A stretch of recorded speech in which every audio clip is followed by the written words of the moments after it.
अगर आप लोग इन फ्यूचर किसी भी एयरलाइंस की सस्ती टिकट लेना चाहते हैं तो हमारे वेबसाइट त्रिमूर्तिtravel.com पर विजिट करें।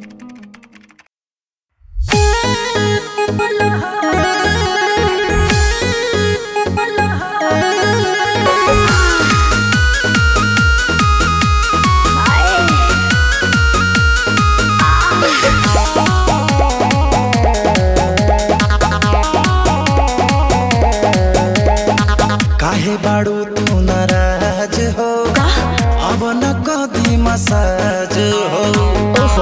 हे अब न काहे बाड़ू तू नाराज हो, अब न कदी मसाज हो। भागे लो दूर काहे करे जा अपना तू बलम से।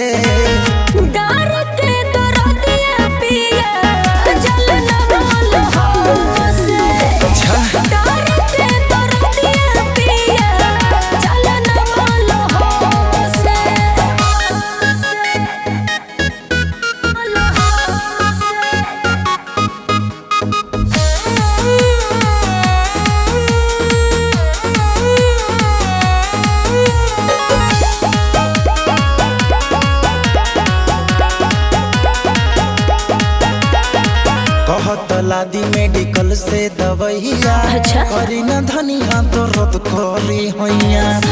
हाँ हो का जब पिया रहुआ संगे ना सो तोल रहती, होए तना दर्द से ना जो झोल रहती।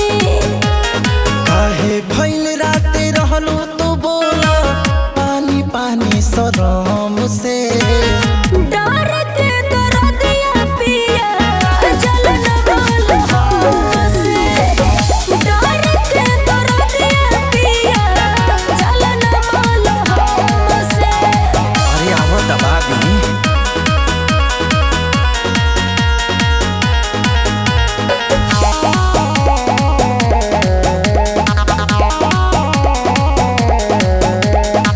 बात के बुझ धनी हो गईले शाम हो, अब लगा दी मुँह मिली आराम हो।